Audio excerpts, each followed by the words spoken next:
Today, I want to explore a thread that's been unfolding through several of my contemplations, my little mind wanders.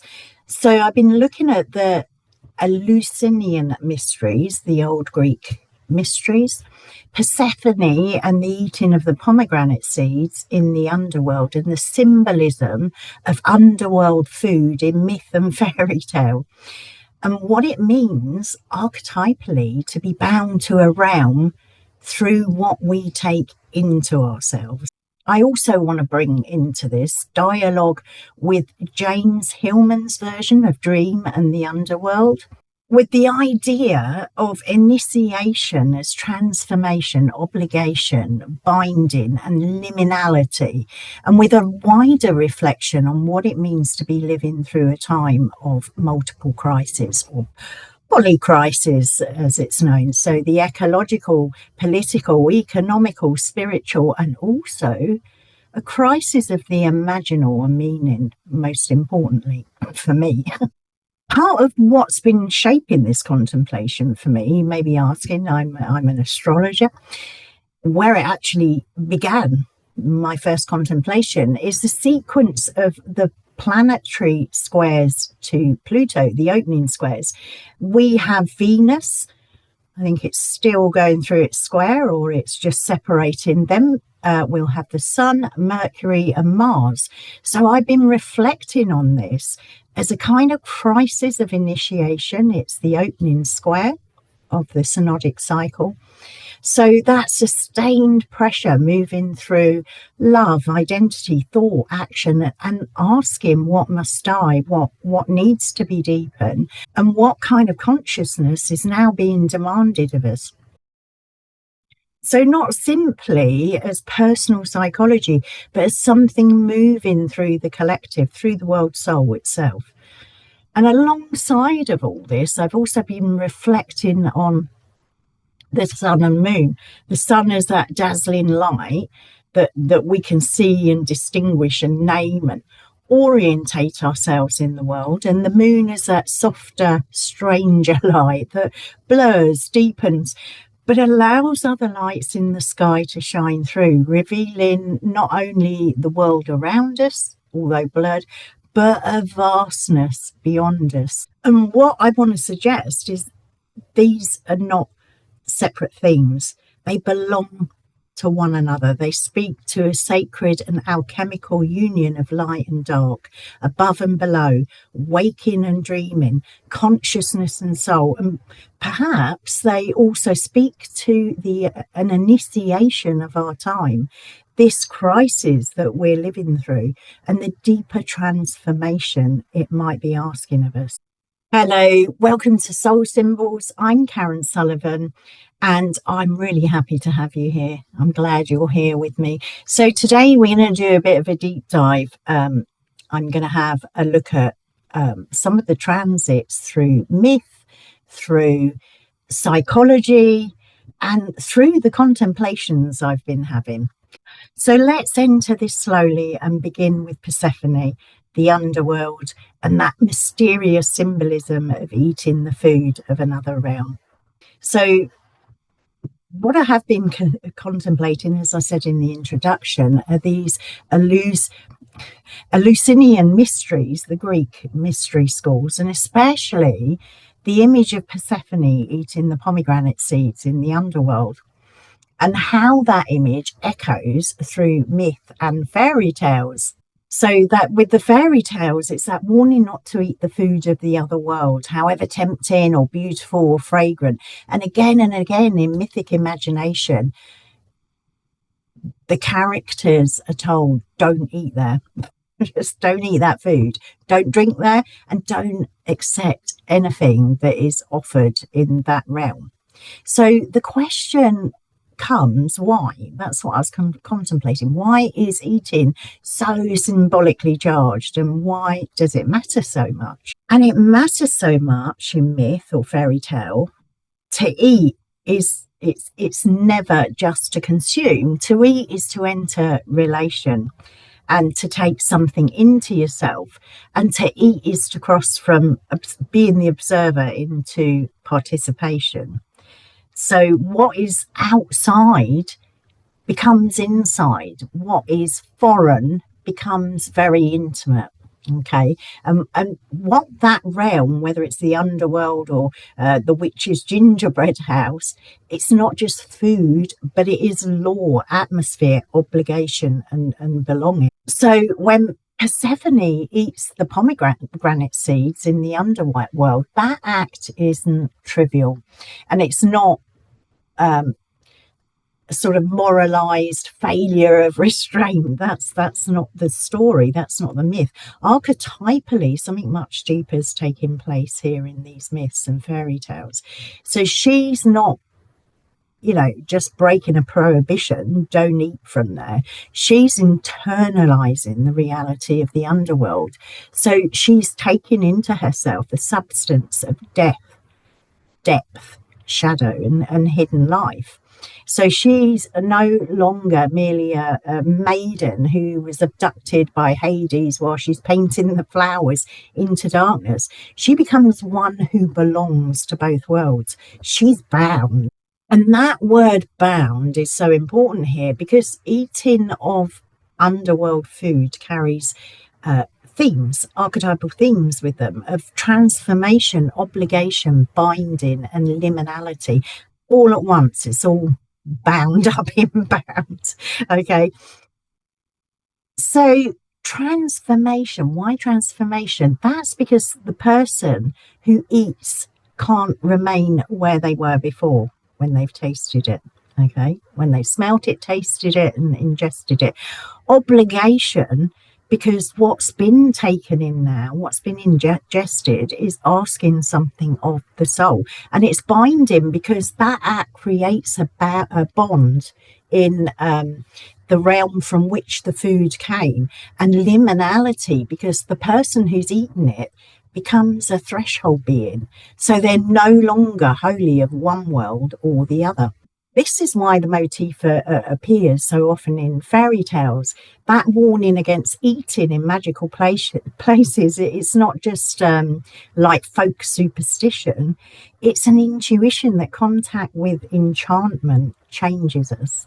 Once we've taken in the food of another order of reality, we're not just visiting anymore. We're implicated. We've entered covenant with mystery. And perhaps this is why the Eleusinian, I have to struggle over that word, the Eleusinian Mysteries remain so compelling to so many people. They revolve around loss, descent, concealment, and return. They're the mystery schools, okay? Persephone is not simply a story about abduction and rescue. She becomes an image of initiation, just like Inanna and her descent into the underworld. The seed is initiatory because it marks irreversible knowledge. So when you've tasted or seen, you can't untaste and unseen. And when you know something, that can't be unknown. And true initiation always is like this. It's not just a intuition or a revelation that gets added to your ego. It's an ordeal. Read the story of Inanna. It's an ordeal that changes the structure of being. So initiation in this sense, it's not, as I said, it's not just illumination or an insight or empowerment. It binds, it obligates, it confers a burden as well as a gift. It gives us the gift of knowledge, the gift of sight, but there's a burden there. So Persephone doesn't gain the underworld as information. She gains it as a destiny.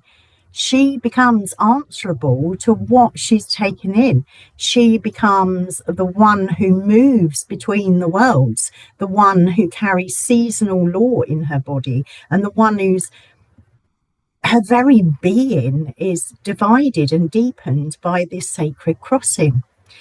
If you read the myth, she eventually, because she's eaten 4 or 6 seeds, she's bound to the underworld. And that's the story where Demeter, her mother, grieves and stops the abundance of nature. That's the story of the seasons. So Persephone carries this seasonal law in her body.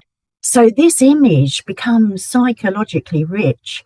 And it's also where James Hillman, I've got his book here, offers such an important term.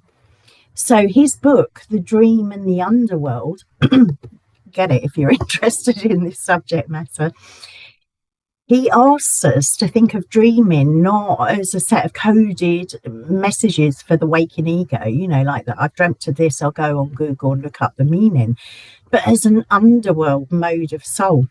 So he says dreams belong to the dark side of the psyche, to images, to shades, to the dead, to the polytheistic life of the soul beneath the daylight world of our practical consciousness. He also links the underworld up with shit, diarrhea, feces, okay? That gives you some idea of undergoing something, okay? That's that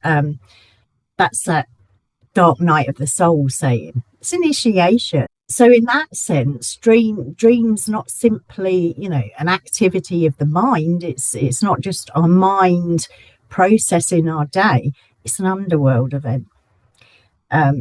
Fascinating, James Hillman's book. Fascinating. It opens up another world to you.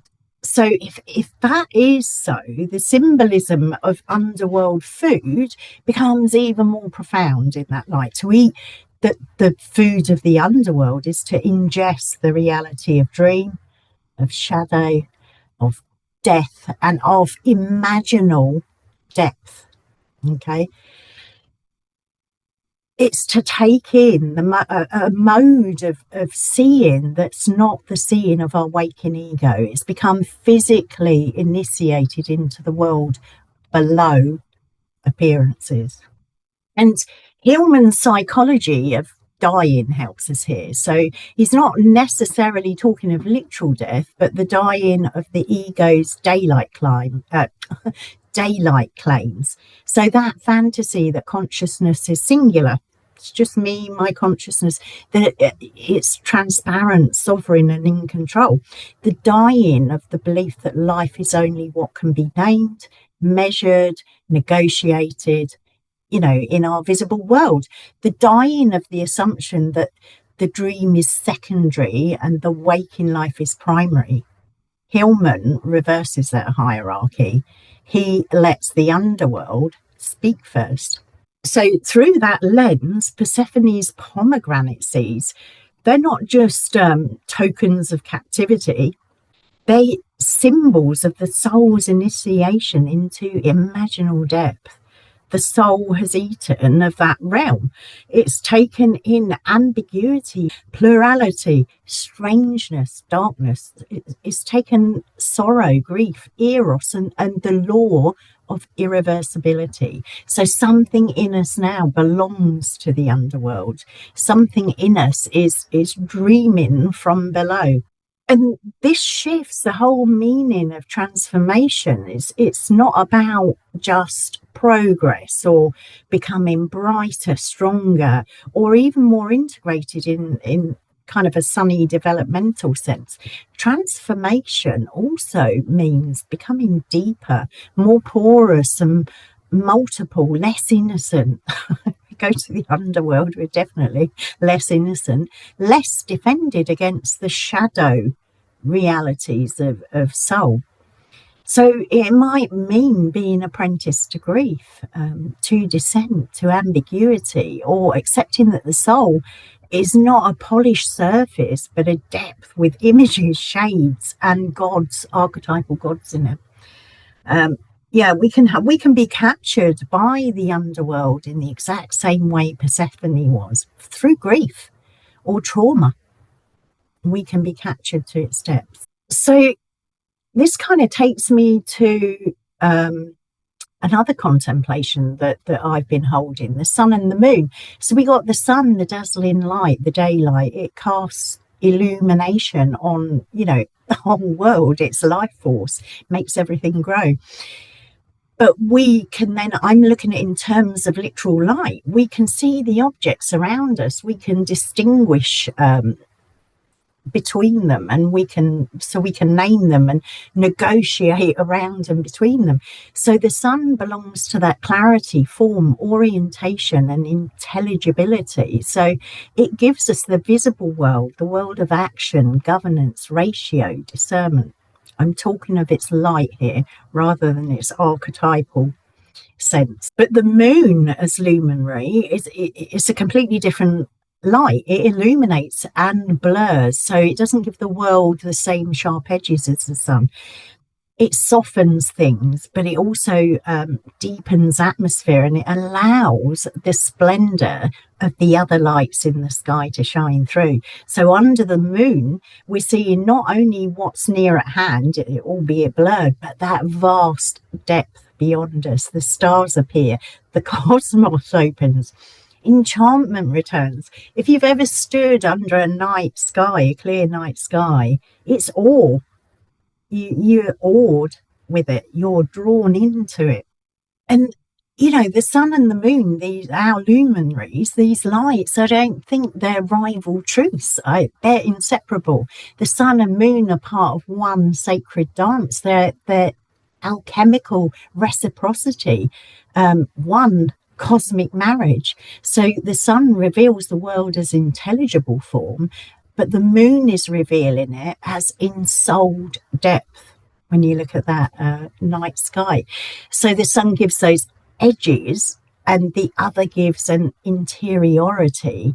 And where the sun is allowing us to name things, intelligently, the other one is allowing wonder, because there's not that sharp clarity. So the sun shows with clarity the object, but the other is letting us sense its presence. But to privilege one luminary at the expense of the other it's falling into a distorted gnosis, a distorted knowing. A purely solar knowing becomes hard and managerial, overexposed. It can bring that overconfidence. So it mistakes visibility for truth in that sense.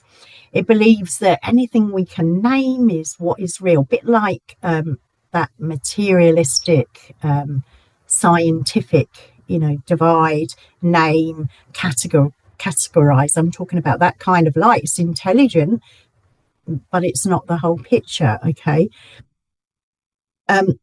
So in that sense, that kind of light, solar light, when you're too much on that side, is turning the world into an object, a resource, a problem, a territory. But a purely lunar knowing as well can distort things.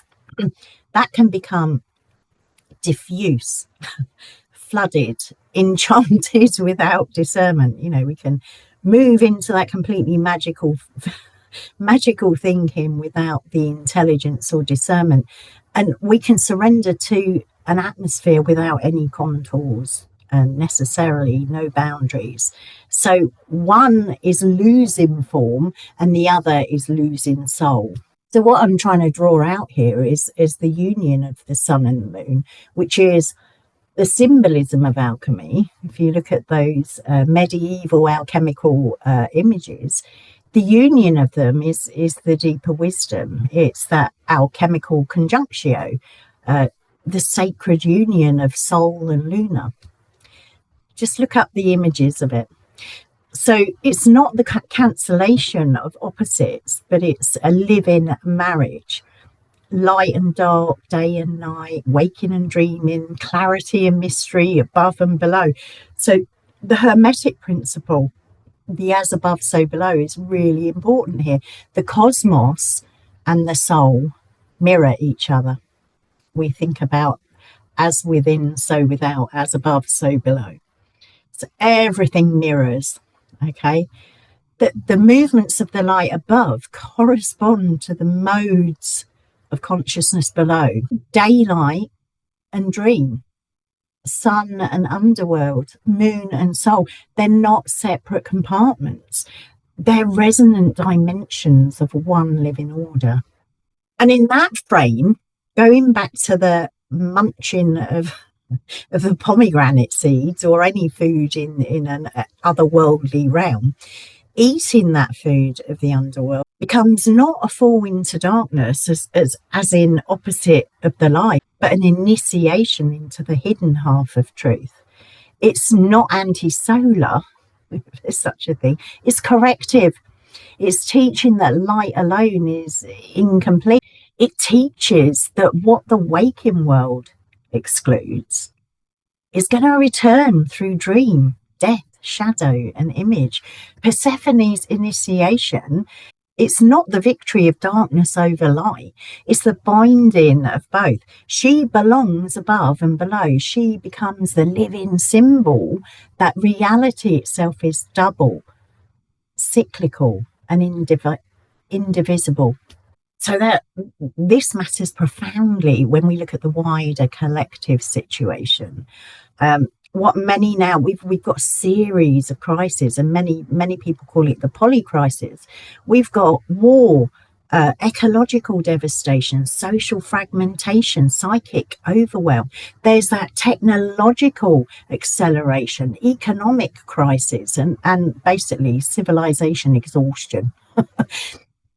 So it can seem like a political or economic or ecological or spiritual crisis, but perhaps at the root is also the crisis of initiation, a crisis in how consciousness relates to the soul, and in whether humanity will remain trapped in a one-sided solar mode of knowing, or submit to a deeper transformation. And this all began when I began reflecting on the sequences of planetary squares to Pluto. We've got Venus, and then the Sun, Mercury, and then Mars.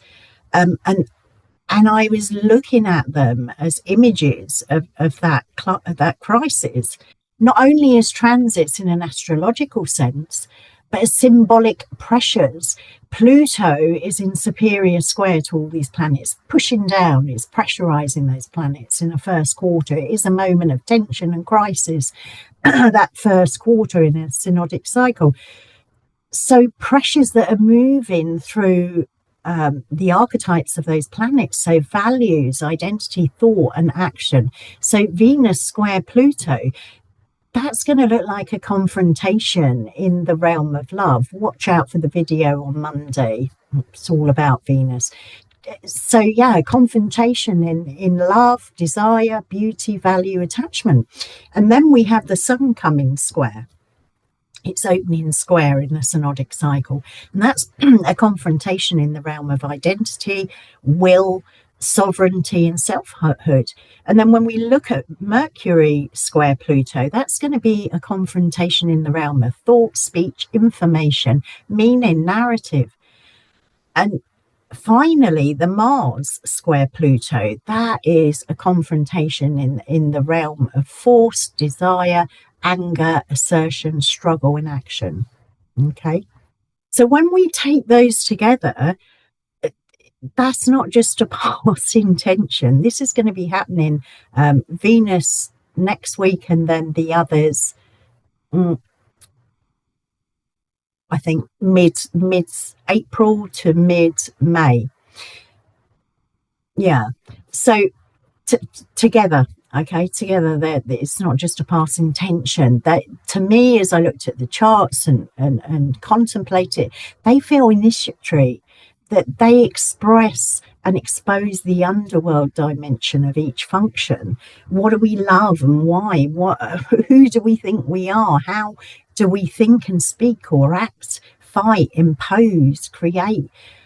Pluto insists on depth, on death, and on what's been repressed, on the shadow of power, on the underworld beneath the visible surface. So these squares can be read as ordeals of initiation. They force each planetary principle to descend, to be stripped of its innocence, its vanity, its superficial forms. That'll be in us as well. To me, I had the image as I looked at those as you know, the ancient initiation and some of the indigenous initiations are about going into the dark. But I had this image of being kind of forcing through a very narrow, claustrophobic tunnel and where I could neither see the light that I'd come from, nor the I could intuit the opening before me, but I couldn't see it. It's a place of unknowing. Okay. And I think that is where we are collectively. We're in that tunnel. We're in that place, that crisis. We've gone forward, but we can't go back, and we don't know what's in front. So yeah, I said they force each planetary principle to descend, get stripped of innocence, its vanity, and any superficial forms. And perhaps this is where the phrase "world soul" becomes necessary. Um, what I was thinking is, what if the current crisis, in plural, is not only a human systems failure, but an imaginal demand from the world itself? What if soul is not just in us, but it's around us, between us, through all things, alive? What if the world is not a dead stage for human ambition, but a living field calling for another kind of participation? Then that polycrisis is not only breakdown, it's like a summons from the world soul. That into that complete interconnectedness. We're being summoned.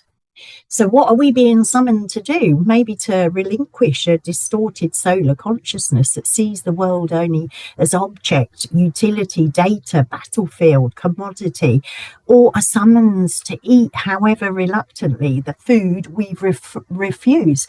Grief for the earth, awareness of limits, the death of fantasies of mastery. You have, it comes from the myth in the Bible of dominion of the whole of nature. Maybe we are asking to relinquish them, okay? The acknowledgement of shadow, complicity, violence, extraction. It's bitter food. It's underworld food. But perhaps that's necessary food.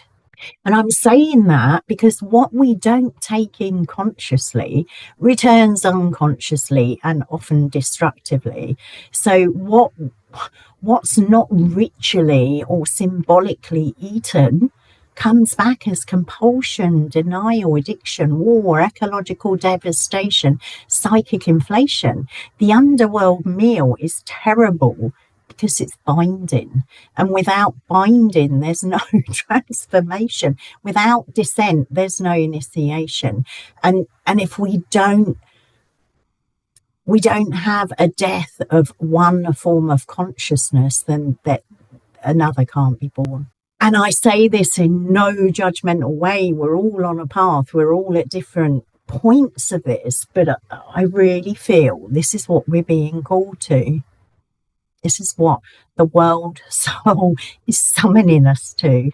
All of this we can't make it a one-sided glorification of the dark either.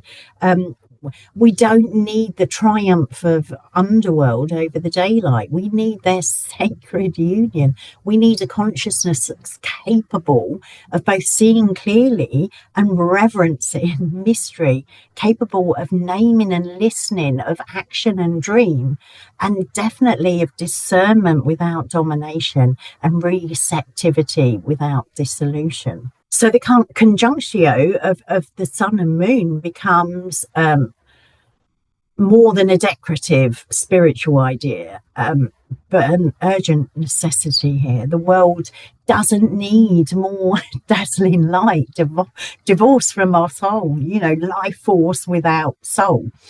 And it doesn't need more passive enchantment without any form. It needs a marriage of light and dark. It needs a knowing in which the sun names the world and the moon ensouls it. It needs a way of being in which the above and below are not split, and where dream, death, image, and shadow aren't exiled from truth. Perhaps that's what Persephone finally teaches, not simply that the underworld is real or that return is possible, but that wholeness belongs to one who can bear both worlds. She's not healed by escaping the underworld forever. she's ripened by becoming that rhythm between worlds. She teaches a gnosis that's not one-sided. She's spring and the grave. She's the daughter of Demeter, but she's also queen of the underworld. She's that innocence of the maiden and knowledge. She's light and depth. Her authority comes from eating that food. And perhaps this is what the soul now asks of us, not that we get consumed by catastrophe or that we hide in consoling light, but that we undergo initiation, that we allow a dying of false consciousness, that we take in what the age we are in is revealing, that we become capable of living in sacred reciprocity with darkness and light alike. To eat that food of the underworld is discovering that reality can't be mastered from above. And when we dream, it's remembering that the soul has a night side. To honor the world soul is to recognize that our crises are not merely technical, but imaginal. I would say we're in a crisis of meaning, a true and pretty disastrous crisis of meaning. And to unite sun and moon is to step towards a fuller knowing, one that doesn't split the light from the dark, the above from the below, from clarity from enchantment, but that holds them in one sacred alchemical whole. And perhaps that's the initiation before us now. Not our mastery, but an initiation into participation, not shouting about I'm pure, but I'm whole. And definitely not into the victory of light over dark or dark over light, but into their marriage. And that marriage changes everything. So perhaps this is the deeper invitation held within all of this, that we don't turn away from the underworld, but neither do we get lost in it. That we don't cling to the dazzling clarity of that sun, but also not to dissolve entirely into the dreamlike enchantment of the moon. That we learn to hold both of them and to recognize their sacred reciprocity, their alchemical union, their necessity for a more whole and living way of knowing, a living gnosis. Because to eat the food of the underworld is, in one sense, to be initiated into the reality that life can't be lived from the surface alone. Our souls have depth. Dream contains its own kind of truth. And darkness, it's not merely the absence of light, but part of the great mystery through which consciousness is ripened, humbled, definitely humbled and transformed. And perhaps this is what this moment is in history is asking of us too. Not more domination or speed or that one-sided certainty, but a deeper participation with the world soul, with all that is. A willingness to undergo the initiation of our time and to let a different form of consciousness emerge. Please. That could be a consciousness that can see clearly, but also have that wonder and that curiosity, and the ability to distinguish and name and categorize, but also to listen, and a consciousness that can act, but also reverence, and that can bear both light and dark as one, can hold it as one. So thank you for being here with me. If this reflection, this kind of contemplation resonated, let me know in the comments and tell me how the themes speak to you and how you relate to this image of descent, initiation, and that sacred union of the sun and moon. And if you'd like to explore more astrology, tarot, myth, archetypal reflection with me, do subscribe and I'll see you in the next one. Bye-bye.